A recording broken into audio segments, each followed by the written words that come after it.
Well, good morning, everyone. It is a pleasure to welcome you into this special live stream from Center for Christian Virtue. Mike Andrews, Aaron Baer, David Mahan with you, and have an important topic to discuss with you all today about a proposed gambling expansion here in Ohio. This is moving fast, and it's really critical that we get out in front of it. And this is going to be an hour or so well spent of your time today. Before we do that, I would love to take a minute just to pray for us, and then we'll introduce our guests and get down to really the heart of the matter and why we're coming at you today here from our office just across the street from the State House. Well, Heavenly Father, we are thankful for this opportunity to greet our friends and talk about a very important issue here in Ohio with this proposed gambling expansion. Lord, I pray that you would guide our conversation and that you would help us clearly articulate why this would be bad for our state and most importantly, why it would victimize people who are already being oppressed by this predatory gambling industry. So help us to glorify your name, Jesus, and help us to speak clearly and truthfully in all things. We love you and we pray in your holy name. Amen. Well, Amen. Aaron, I'm going to let you rip right off the bat here. And what are we seeing across the street from the State House that requires us to speak up so quickly and so urgently today? Yeah, so I think it's important to put things into context of where we are in the process at the Ohio State House right now, so voters can really understand why we're jumping into this conversation so urgently and so quickly. So, in Ohio, we have 2-year legislative sessions, and the first 6 months of those 2 years are kind of the most important part because that's when the state passes its 2-year budget. Right. And so really the most important thing that lawmakers have to do is pass a budget by June 30th.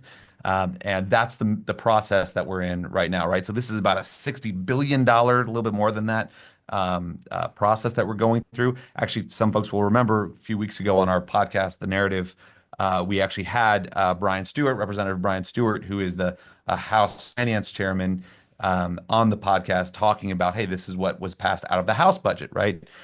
So you back up a little bit before that. Governor introduces his budget, then the House gets a first stab at it. So the House passes their version of the budget. That's done. The budget's now in the Senate's hands, and they're considering it. They're likely to pass their version of the budget sometime at the end of May, and then that's going to go. Then they're going to go into what's called conference committee. They're going to debate all these things out, and we'll have a finished product sometime around June 30th. Well, it's in that, when you're talking about budgets, what are the things you're looking at, right? You're looking at inputs and outputs, right? You're looking at income and what we're spending money on. And you're always trying to, at least for conservatives, you're trying to, keep as low as possible as much money that you're spending so that you don't need to get in as much money.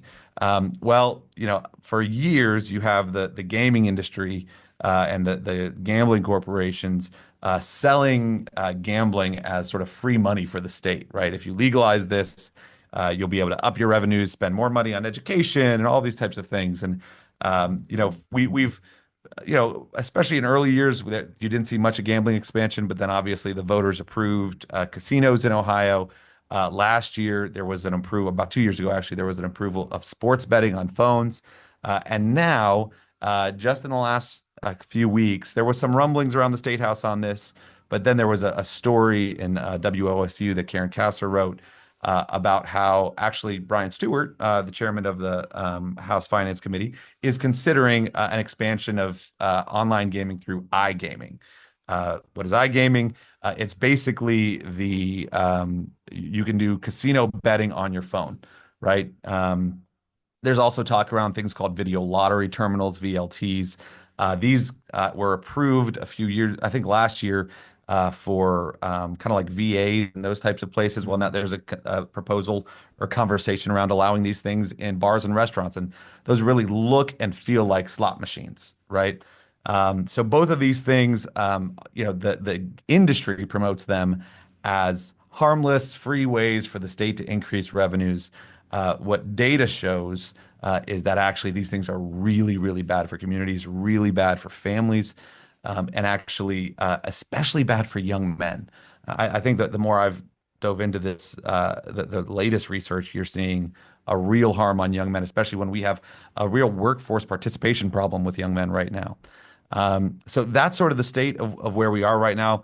again, we have a lot of great Christians, a lot of great folks across the street at the Ohio State House, and that are friends of ours that see differently on this. I think what is important for us right now is to show them the real data. Right now, that the gaming industry is just pushing a whole bunch of lies about the problems of about the benefits of expanded gambling, and it's up to us, all Christians across the state, to really expose this is what this will do to our communities, and the detrimental impact it'll have on families, and especially young men. And when we get to talking about that data in a minute, that's why we brought in a couple of national experts on this topic. We've got Les Bernal from Stop Predatory Gambling with us, as well as Dr. Jonathan Kreutz, who's a professor emeritus from Boise State, who's done a lot of research into the economic impact of casinos. And from somebody here in Ohio, we're going to hear from a teacher in the Dublin City School District, Mark Mousa, who's seen some of the impacts of this firsthand. Before we get to them, though, David, I would love to hear your take on what you see as some of the potential harms here, the real world impacts on Ohioans if this comes to pass. Quite simply, it's the addition of another addiction for profit industry in the state of Ohio. And you've heard us talk about, addiction for profit industries as it relates to marijuana and different things like this. But what happens is you get all of these industry players come in and they buy up all of the lobbyists and start pushing all of the financial benefits, which you're going to hear from our experts really don't exist to the extent that they say that they do. All of these billions of dollars across the country that has been raised, most of that gets eaten up by the social costs of the addiction for profit industry. In order for them to make the most money, you have to create addicts, and you create addicts by creating young addicts. And so my main concern here is what this will do to the young people. And so we're seeing already that the industry is targeting that 18 to 30 demographic. But what we're not seeing as much or hearing about across the street as much is what about the 6-year-olds? When you study, I was looking into New Jersey's iGaming and all of that, the predatory gambling industry, and 65% of those that were surveyed, the problem gamblers in New Jersey that were surveyed, said that they were first exposed to this at 6 to 16 years of age. And so, oh, this is just for adults. No, this targets young people and really the youngest and most vulnerable of people. And so I'm really excited to hear from our experts on, one, the deleterious effects of this industry on, the social costs, but also the impacts on young people. And as we get set to hear now from Les Bernal, I do want to make just one quick announcement for our listeners. If you go to ccv.org, you'll find right on the homepage, it's the first image on the carousel that rotates on our homepage, some more information about some of the harms of this proposed gambling expansion, as well as a link to an action alert where you can just in one click contact your Ohio representative, your Ohio senator, and tell them that you do not want to see this expanded in the state of Ohio. So with that PSA out of the way, Les Bernal from Stop Predatory Gambling, excited to hear from you. And you've done so much research on the effects of gambling. So I'm just going to turn the floor over to you and let you kind of share from your expertise. Thank you. It's an honor to be here. And we only have about 10 minutes to cover a few slides. And just for those of you who want to get more information, we put together a briefing paper on online casinos and what it means for Ohio. So we're happy to distribute that when we're done here. But very briefly to kick this off, when we talk about online casino gambling, we need to look at this as part of our overall public policy that state governments like Ohio have been doing now for almost 30 years. And so when people ask me why am I so passionate about this issue and this problem, and why have I dedicated my life to this, is predatory gambling is America's most neglected major problem, and it's Ohio's most neglected major problem. And so at its core, this is about a democratic principle. And that is, you grew up in second grade, third grade, you learn about the principle of no taxation without representation, right? It's in our DNA as a country. Today in America, in the state of Ohio, and almost in every other state across this country, we have a system of taxation by exploitation.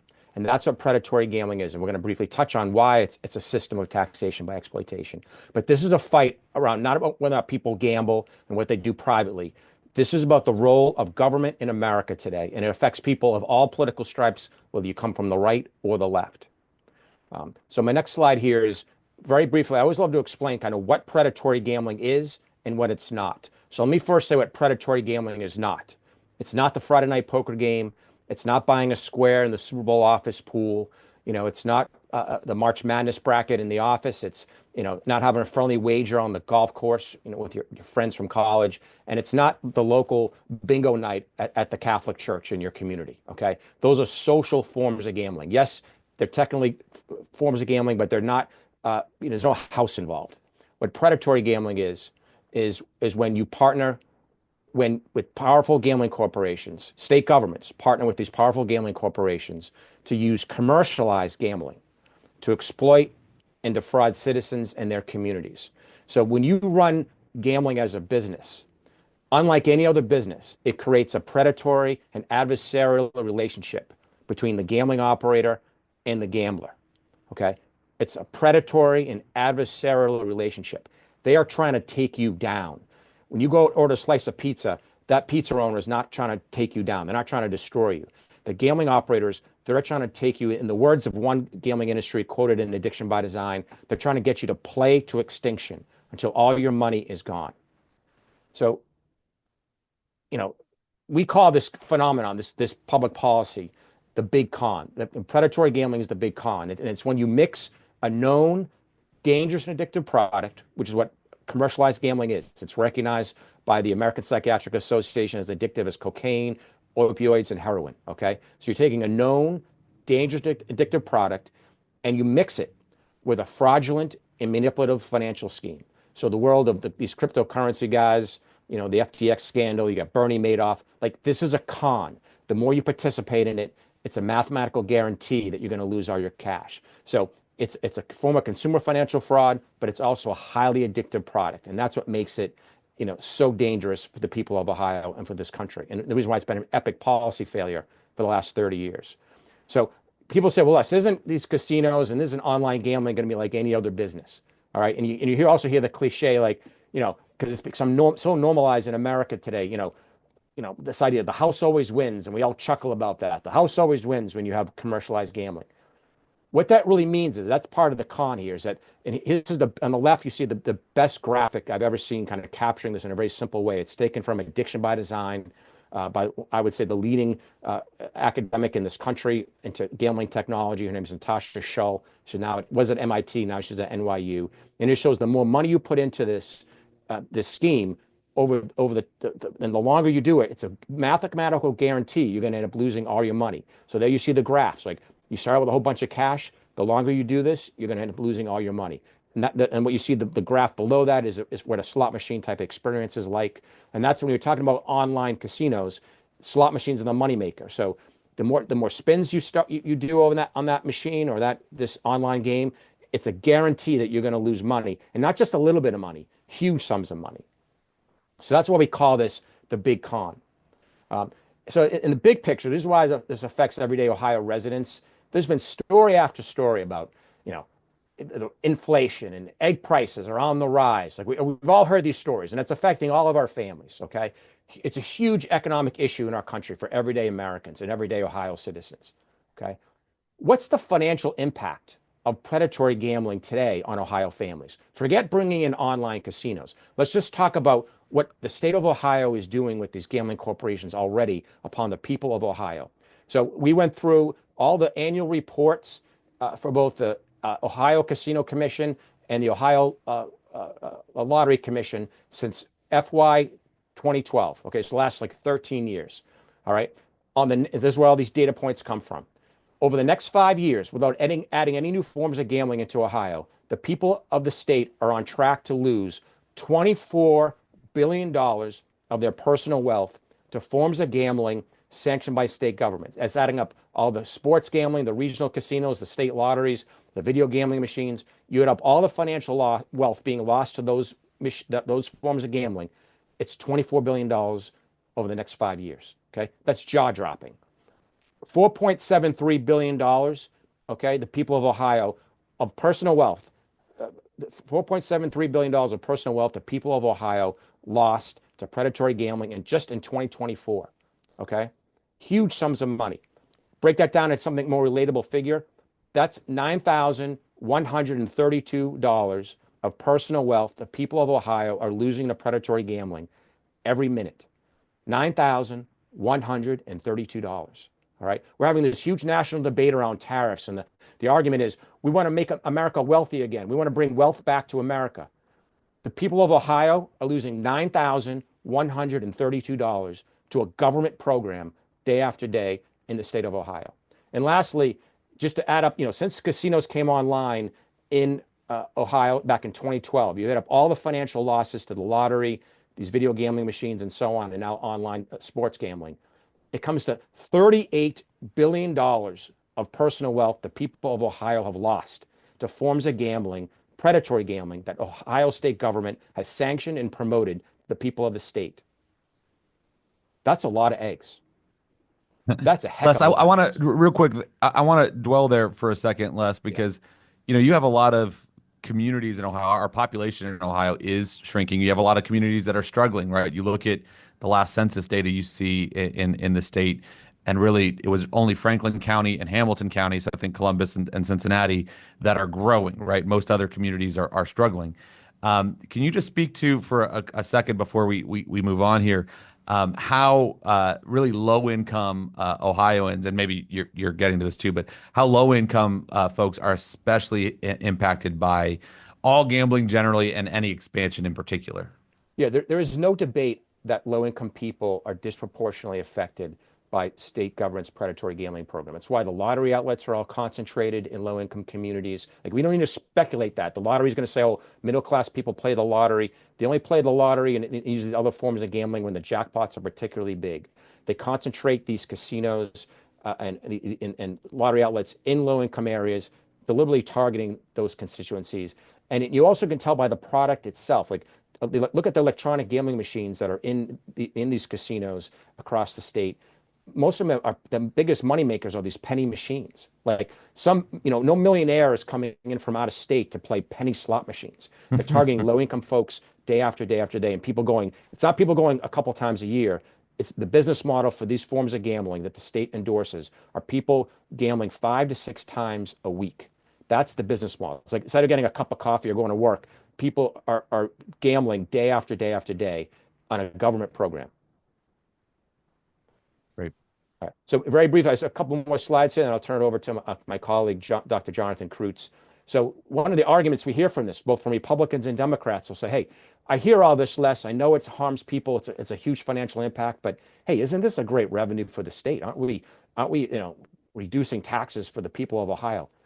Let's be clear on this. The independent research around government revenues from gambling shows that predatory gambling is the ultimate budget gimmick. So you pay even if you don't play. So if you're 2/3 of the public rarely gambles, so like you're paying for all of this scheme with higher taxes for less services over the long term.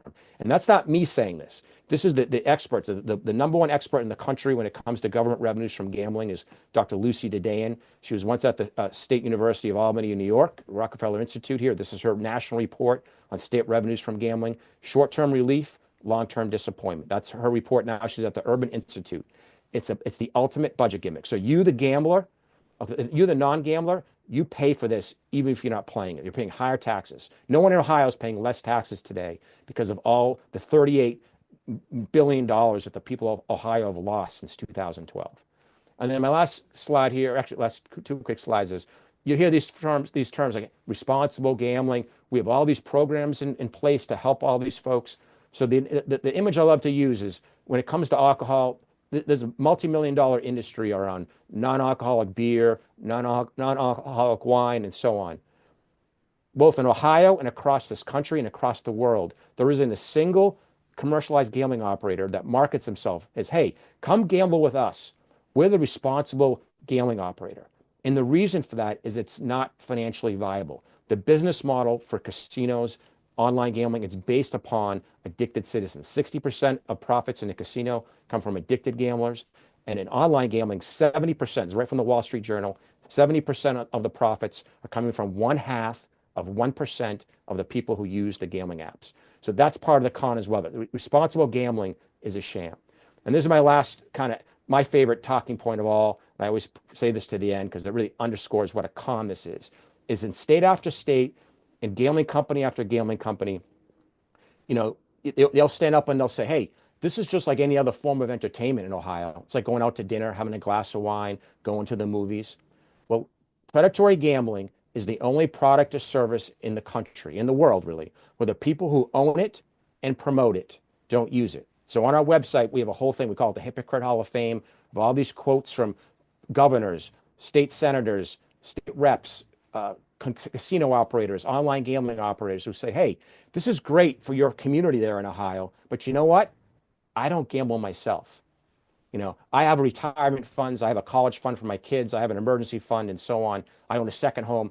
None of these guys gamble themselves with any kind of regularity. That's the ultimate con. So Meryl Streep, she watches the movies she makes. Why don't state legislators who carry the water for this industry gamble? Because it's a ripoff and it's a con and it's an epic policy failure. So in closing, learn more about our organization, Stop Predatory Gambling, and learn about this issue and get involved. That's our website, stoppredatorygambling.org. So thank you very much for the opportunity to be here. Wow, great information. That's a lot, a lot to digest. Again, friends, if you're even after hearing that little bit from Les Bernal, if you want to take action, the easiest step to do, go to ccv.org. On our homepage, you'll find a link to the action alert where you can tell your representative and senator that you don't want to see this in Ohio. And I know we've got some of our members watching, and I know I've contacted about 60 of them directly in the last couple of days. If you all, any one of you would like to contact Les or Dr. Kreutz, please contact us here at CCV, and we will make that connection for you. And for those of you listening or watching today as well, if you've got questions, we will have some brief time at the end for a Q&A. If you want to drop those into the Q&A window at the bottom of your screen, we'll try and get to as many of those as we can once we've finished up with our guests today. And right now, I want to turn things over to Dr. Jonathan Kreutz. After hearing a lot of those financial numbers from Les Bernal, would love to have you, Dr. Kreutz, take us through your research into this economic impact that's more broad than the individual, just sort of the community-wide or statewide economic impact of casinos. What have you found in all of your studies? Yeah, thank you. Thank you for the work that you're doing here. I got involved in this as I was teaching economics back in Nebraska when I was younger in the 90s, and there was a move to put slot machines at a horse track, and I went to a hearing, and they asked for testimony in favor, and they had these wonderful charts, money going up, but tax revenue going up, all this great stuff. And I'm taking notes, right? I don't know anything about this, but I thought my students would kind of be interested in the topic because it's new and sexy, and came to anybody testifying against, and nobody stood up, and I thought, that's kind of odd. I mean, it's like against the Constitution. There's probably some reasons for that, right? And then they asked for a testimony in neutral capacity, and this older gentleman went up to the podium and he said, well, I'm not for this or against this, but if you're going to do this, you better give us more money. I'm a gambling counselor. Then he sat down, and I had no intention of I was just there for information, but I went up to the podium and I said, it's not just illegal, but it's unconstitutional in our state, and there must be some reasons for that, but we haven't heard anything about that here, and I'm really concerned if this is how you're making decisions based on this kind of one-sided hearing. And I sat down, and really I've been studying this industry ever since, because it bothers me the kinds of claims that they make. And in particular, the claim that seemed to really be boosting the spread of casinos across the country was this claim of economic development and jobs. And that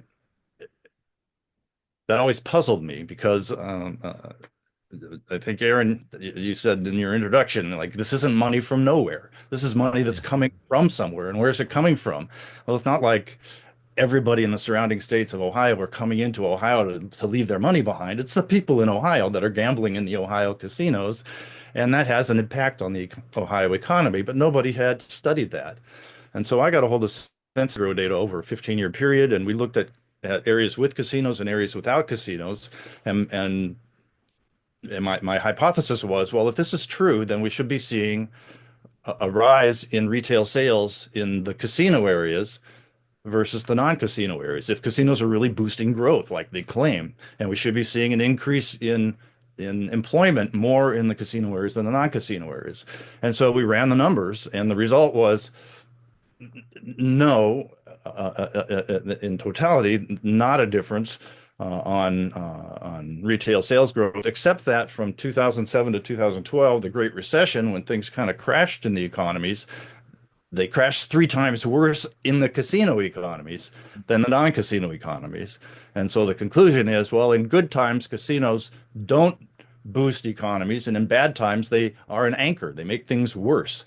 And on employment over the 15-year period, we saw that the non-casino areas had higher rate of growth in employment than the casino areas. So in fact, the casinos were costing local jobs on totality, and also in recessionary periods being a drain on the local economies.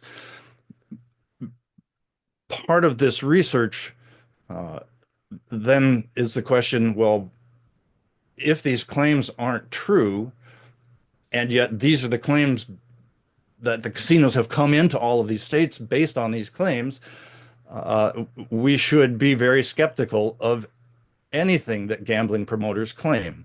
Yep. They are very skilled at identifying the arguments that will persuade policymakers, but that doesn't mean that their information is correct. And just one illustration from my research was a study by KPMG, a huge accounting firm, consulting firm up in Windsor, Canada, where they had a wonderful slick report, and I'm sure you're seeing them in Ohio. And if there are new proposals, you'll see them on the new proposals. And in there, it said, local business people support this.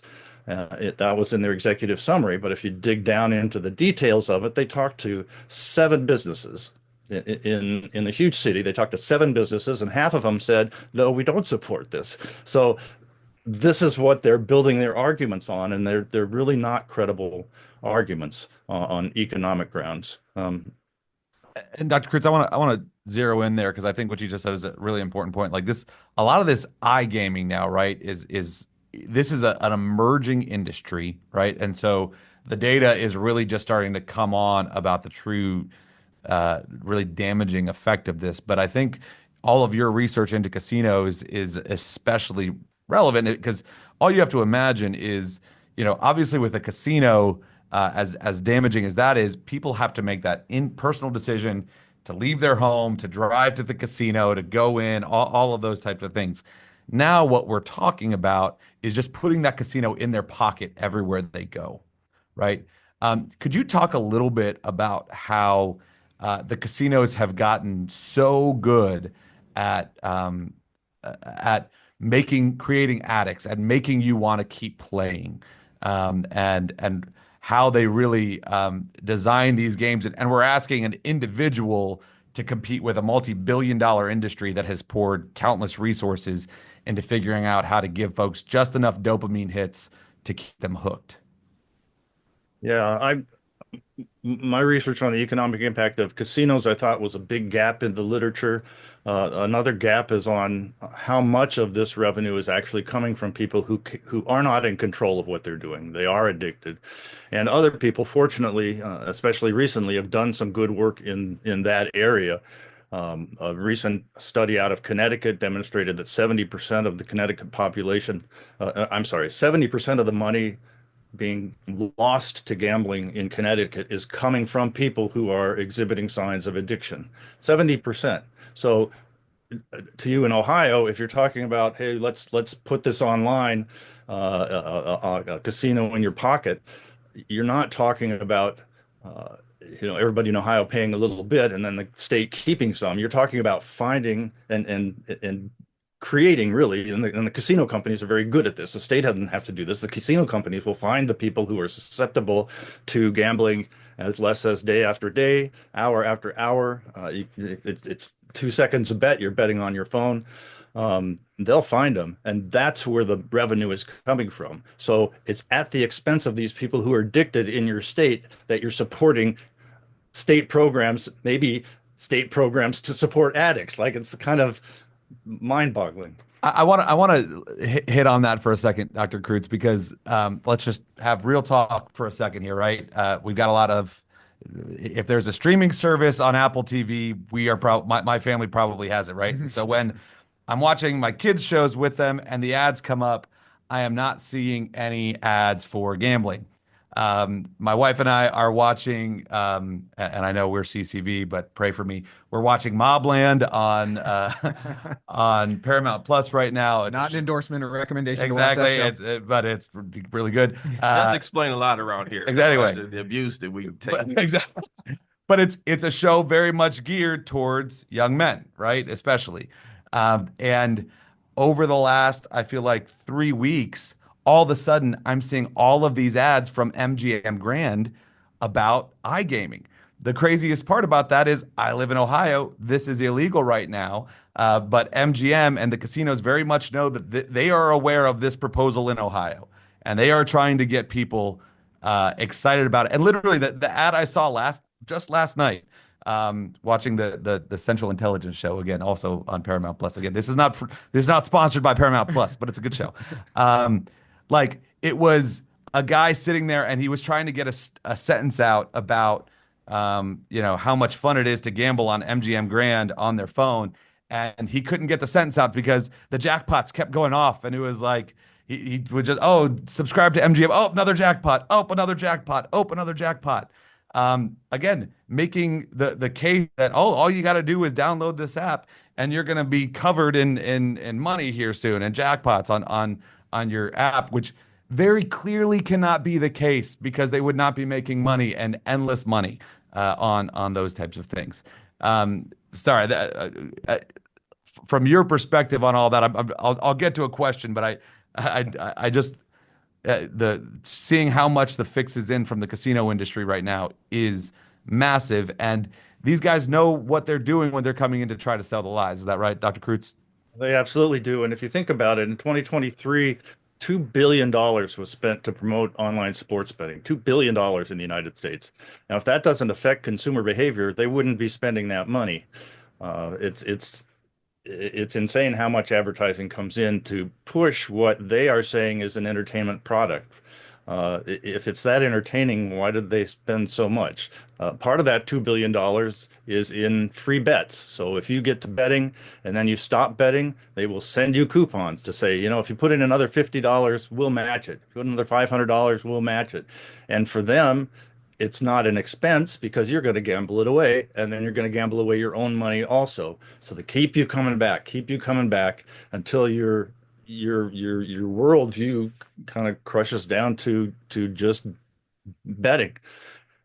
A key point that we've learned from Pennsylvania in particular, there are only a handful of states that allow online casino gambling, and once they started it, no other state has followed down that path, and Philadelphia or Pennsylvania kind of illustrates why. In Pennsylvania, what we're seeing is that the online sports betting is the entryway into online casinos, and the online casinos they're owned by the same companies. So if I go on to bet on my local sports team, the Philadelphia Eagles, I'm getting promotions constantly to go bet on the slot machines in our online casino. Huge money there. And when the game is over, the Eagles game is done, and now all of a sudden they go to the slot machines. Right? Yeah, the bottom line of addiction is speed. The faster gambling operators can get you to gamble, the quicker you're going to lose the money that you have, the more money they're going to make. This is their incentive. And we love the United States. It's a profit motivated country. Their business to get profit, the faster they can get people to gamble, the more profit's going to come in. As I pointed out from Connecticut, 70% of that revenue is coming from people who are hooked on it. We have similar numbers from New Jersey. We have similar numbers out of Alberta, Canada. So this is now supported by studies in other areas. I want to jump in here, and I know we've got a local educator that wants to kind of talk about what this looks like with the young, especially young men in his school. But Les, I was talking to a suicide prevention individual. He leads one of the largest networks here in the state of Ohio, and he was saying that of all the addictions, the highest rate of suicide is amongst gambling addicts. Nobody across the street knows that. And so I want you to talk a little bit about, suicide and gambling addiction and how these young people are even getting involved in this at the age of 6 years old to 16. Yeah, so gambling addiction it's well known at least people who fall in the public health world, that gambling addiction has the highest rate of suicide. And I think the reason why people across the street that you're mentioning there at the state house is because the state governments, like Ohio, they're a partner to this industry. So what we've done is we put Dracula, and I don't, it's not necessarily an anti-government message, but it's like somebody putting Dracula in charge of the blood bank. Like the business practices that make the most money for the state are those that inflict the most harm on the people of Ohio. So when it comes to suicide, when you the shame, the desperation that people experience, like when you become an addicted gambler, your addiction is fueled by a huge amount of money. So you're borrowing money from a spouse, or taking money that your spouse doesn't know you're taking from a retirement fund, a home fund, maxing out the credit cards. Sometimes you spend your kids' college funds. You're borrowing money from your siblings, your friends. Like, so you're lying to all these people. And then the fact that you keep losing, so you might have some wins, and then what happens is when you get beat in the gambling industry, what these guys know, they target you based on, do you chase your losses? By meaning, like, if I go lose a couple $100, and I if I stop playing the app, or I go home from the casino, like, I'm not their business model. What they want is, am I somebody, after I lose my couple $100 or my $100, do I put more money back into that machine? Do I go hit a casino ATM? Do I pull more money from my bank account into the online gambling app? Because if you show the likelihood of chasing, I know that for every hour I can get you playing this app or in front of the slot machine, that you're going to lose X amount of dollars at this rate. And so they incentivize you with VIP hosts and so on. So the desperation, the sense of failure that you have as a gambling addict, and then, unlike any other addiction, like, when this is over, like, you're an alcoholic, like, your body cuts you off after 12 beers or whatever it is. 10, like, when you suffer a gambling addiction, like, it's life changing. Like, you lose all your money. Like, you can't go get an apartment. You don't have a credit rating anymore. So, like, it is absolutely devastating to people's lives, and that's why we call it taxation by exploitation. So suicide and gambling addiction, they're hand in hand, and young people especially are those most affected, because they're the most malleable at that age to the advertising and to these forms of gambling. The high is just like the high you get by taking a hardcore drug, like essentially online gambling is gambling fentanyl. That's what you should look at this as. It's gambling fentanyl. Well, and if I can just make an observation here real quick, I'm struck by all this data, all this information that we're taking in, really emphasizing why this is an issue that Christians should care about, because we're talking about a justice issue with those who are being targeted, or the least who can afford it. We're talking about a life issue with the suicide rate. Les, you highlighted some areas that could lead to family breakdown as well. Like, these are all things that we should hold dear and speak out against, which is why we're doing that today. And there's a piece of this where, right now, the Senate Education Committee just passed the bill to ban cell phones in public schools, right? And Jonathan Haidt and all these guys have written so much about, oh my goodness, we have experimented on our kids with these cell phones, and there's massive, if we would have known this back when cell phones started coming out, we would never have allowed these cell phones to be around with kids, because there's so many devastating consequences for them, right? We are, with this iGaming stuff, it's basically like 2012. We're getting a chance to do this again, of saying, hey, we're not going to go down this path because we know the danger is so great, right? Like, this is, we have two things working for us to tell us that this is a bad idea. One, everything Dr. Kreutz and Les have exposed on just how gambling works generally, right? The addictive nature of it, the way it exploits the poor, the way it hurts young men, the way it gets you hooked. And then we also have all of this data on how cell phones are made to get you addicted and come back, right? And we have these two things coming together, all converging at once. And so, this is our chance to kind of at least learn the lessons of the past and say, we're not going to go down this path now. And again, just to your point, Mike, and I'm sure Les and Dr. Kreutz can testify this, there is endless amounts of money in supporting gambling. There is $0 in opposing gambling, right? And so this is where, honestly, for Christians especially, but really anybody who just cares about low income Ohioans, those in poverty, those struggling, people who care about kids, it's going to take us standing together to stop this, because we're really taking on a Goliath of an industry, which I'm sure, by the way, is listening to this webcast. So thank you for being here with us, and know we are praying for you, and we ask you to kindly leave our state. Sorry. Well said. Well said. Well, I just want I to do clarify though this idea. So when we're talking online gambling, though, just to be clear, so yes, it affects low-income folks, but online gambling, whether it's online sports gambling, but especially online casinos, it's affecting middle class and upper class families as well. Like, there's no filter in this. Anyone who has an internet connection, like, you're in the gun sights of the predatory gambling industry. So let's be clear. So you have middle class moms, upper class moms on the phones in states like New Jersey with their teenage sons calling gambling addiction hotlines. Like, that wasn't happening 5 years ago. So it's affecting all demographics today. So if you think your family's going to be spared by this, it's going to affect every family in Ohio. With that said, let's bring in Mark from an affluent community and see how it's affecting them. Mark Mousa, we're grateful to have you on today because you're on the front line seeing some of this in your school district. So if you could, just from observation, what have you seen with gambling in your schools? Hey, Mike, Aaron, David, thank you. Can you guys hear me okay? Absolutely. Yep. Perfect. Okay. Just wanted to do that quick sound check. Yeah. So I've been an educator for almost 30 years now, in a variety of places, most of them in suburban areas. And I know a lot of the data, and thank you, Les, and thank you, Dr. Kreutz. The data, you guys have just kind of me up a softball. You guys had the data. I have some observations. Everything they've said is true. And I just want to kind of draw your attention to what I feel is a perfect storm, which has occurred. You've brought up people like Jonathan Haidt, Dr. Daniel Amen, who have done massive amounts of research in what screens have done to students in schools. And it's really hard to put the genie back in the bottle, is the analogy that I'll use. And we as educators see that. Phones are great. Phones are fun until they're not.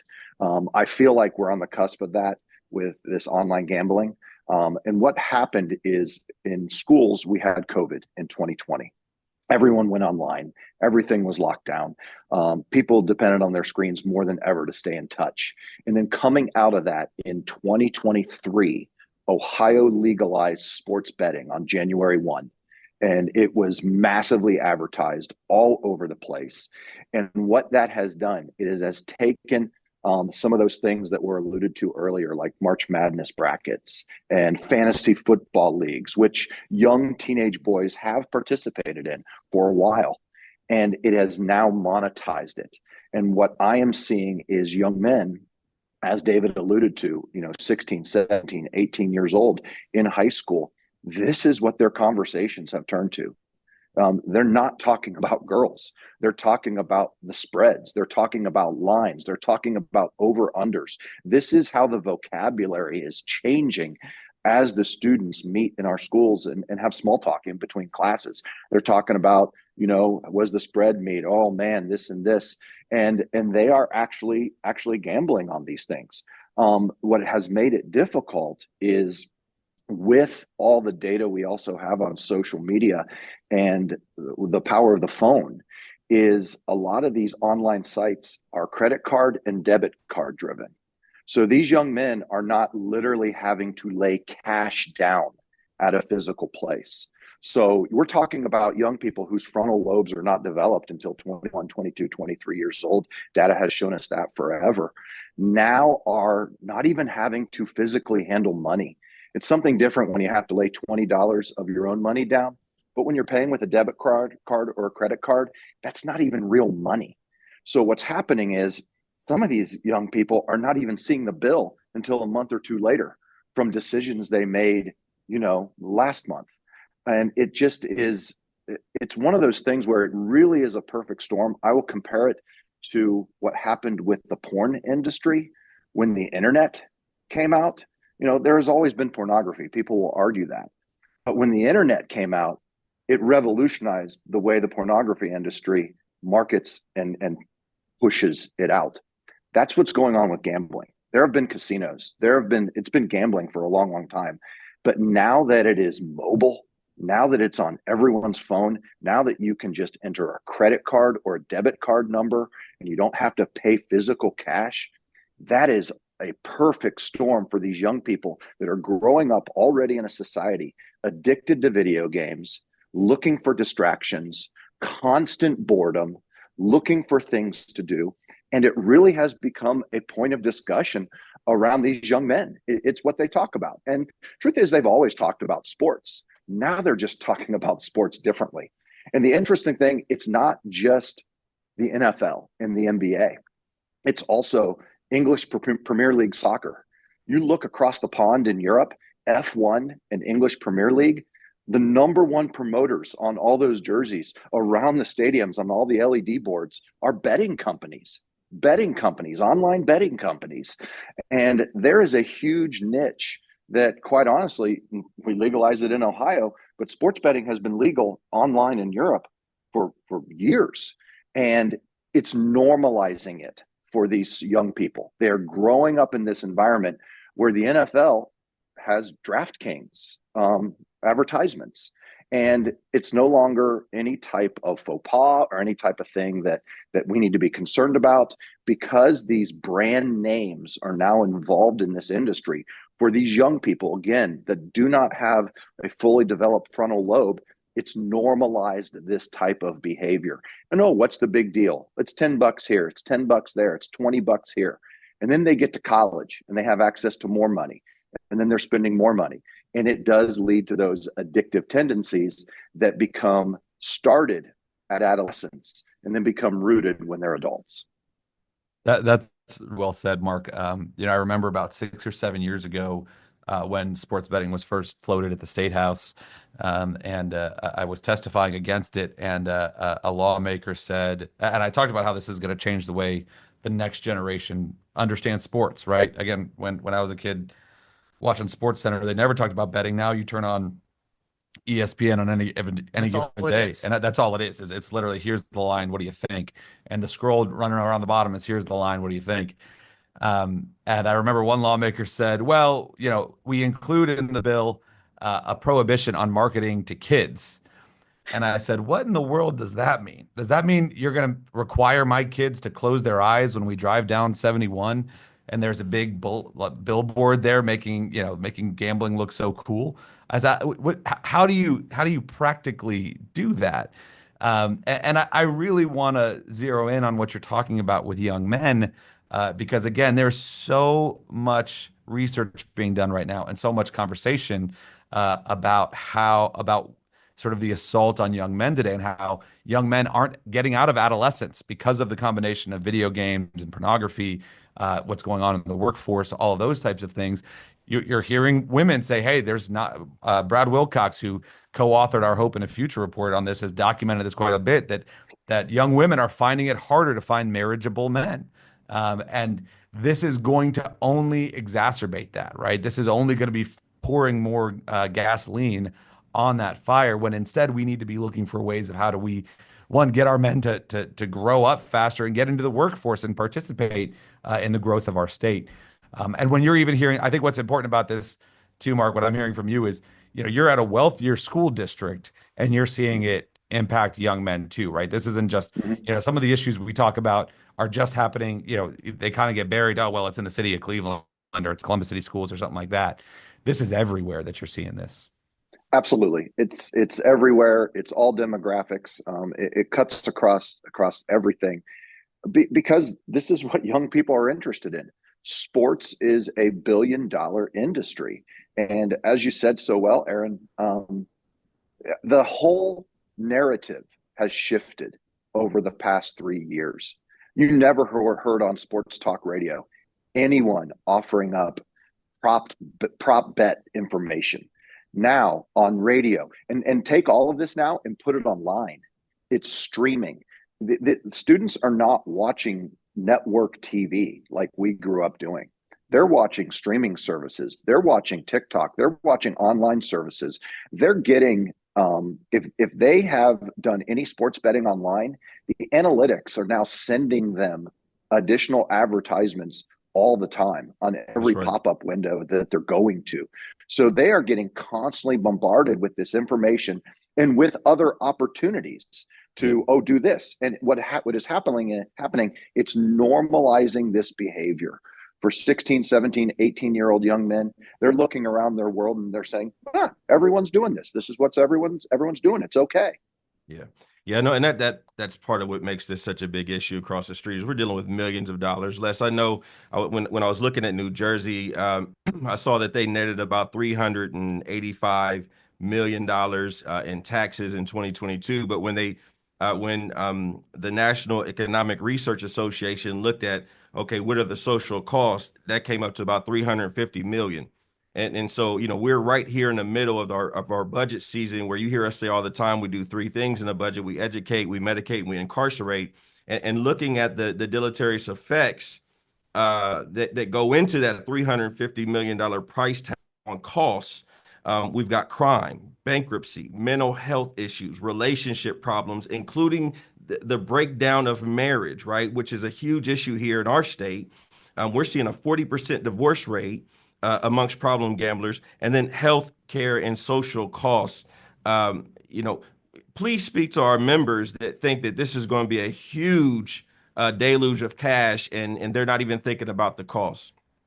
Yeah, I think any legislative member who would look at this and say, yeah, we're going to make a lot of money from this is frankly willfully ignorant, because we just laid out the facts of how much money the people of Ohio are already losing to predatory gambling. The last 13 years, they've lost $38 billion of personal wealth. They're losing more than $9,100, okay, $9,100 every minute already in Ohio.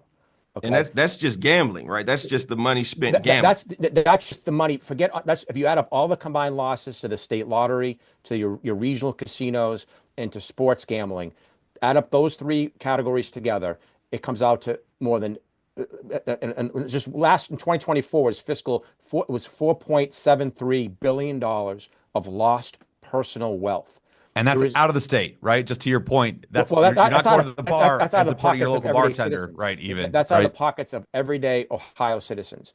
And so, when someone mentioned the phrase on this conversation, well, the genie's out of the bottle. We hear that a lot. Like, Les, what can we do? We hear you, Les. The genie's out of the bottle. They'll say the phrase I like to use is they'll get like, well, Les, isn't the toothpaste out of the tube? Predatory gambling is for the last 40 years has been one of the epic public policy failures, both in Ohio and across our country. So let's use the analogy of toothpaste. Okay, can we put the toothpaste back into the tube? If a toothpaste was identified as being highly toxic, okay, it was causing an epidemic of addiction amongst young men, especially across Ohio and across our country. If it was costing taxpayers and higher taxes for less services in the future, if it was causing Ohio citizens to lose more than $9,100 every minute, okay, all of those combined together, like we wouldn't say, hey, we need to put the toothpaste back into that tube. We would say, we're going to throw that toothpaste into the trash, and we're going to hold the people conducting this business legally liable for the harm they've caused the people of Ohio, and we're going to end this practice of operating this.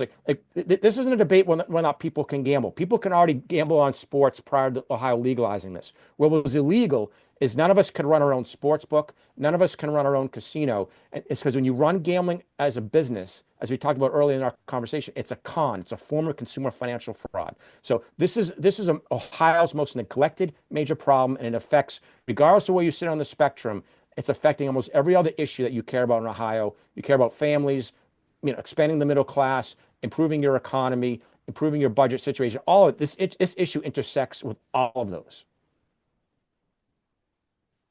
I don't know if I have anything else to say. The only thing I'm going to add to all of that is, again, like I mentioned, there's a lot of money in fighting for gambling. There's not a lot of money, and there's no money in opposing gambling. So I want to encourage everybody watching, everyone listening, to go to Stop Predatory Gambling online and make a donation to thank Les and his team for that. CCV is going to be sending a donation over to Stop Predatory Gambling because we're just so grateful. Again, like there's very few folks that are putting the time and energy like Les does into really exposing all in one place what's going on with the gambling industry, and they do everything they can to silence this man from speaking out.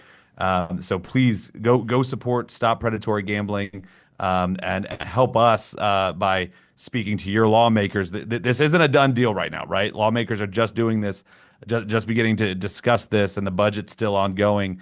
But it's going to be up to us to connect one-to-one with lawmakers and say, hey, we don't need this. Don't do this, please. Don't look at this as easy money, because it's not. It's far more timeline wise, we're talking about a matter of weeks. Just a few weeks. So when we ask you to engage, it's not tomorrow, it's not next week, it's not if somebody shows up to your church and does a presentation. We need you to engage now. And the Action Center is great on the website. But I mean, if you know your state lawmaker, give them a call. Reach out to us. We'll help you schedule a meeting with your state lawmaker's office. Their building is right there, is where all their office is. Which one is it? That's the Rife Tower, the tall one right there on State Street and High Street. Green window. And then your senators are right there behind us. And so if you're able to come down and meet with them, it's powerful. And I will tell you, these people do care about our communities. They do care about what you say and what your opinion is. So this is a place where you really can make an impact. Yeah, ccv.org. Right on the homepage, you'll find the link to the Action Center. We'll also make this recording available so you can share it with people who weren't able to attend. And we're eyeballing some resources that we'll have available here very shortly that are easy for you to send around as well to help spread the word. So as we wrap up, Les, Dr. Kreutz, Mark, thank you so much. This has been an incredibly informative conversation. We're grateful for all your insight and perspectives, and thanks for sharing with us today. You're welcome. Thank you. Thank you. And to all of you at home, thanks for watching, and help us spread the word and take action, and tell your state representatives and senators to stop expanding predatory gambling in Ohio.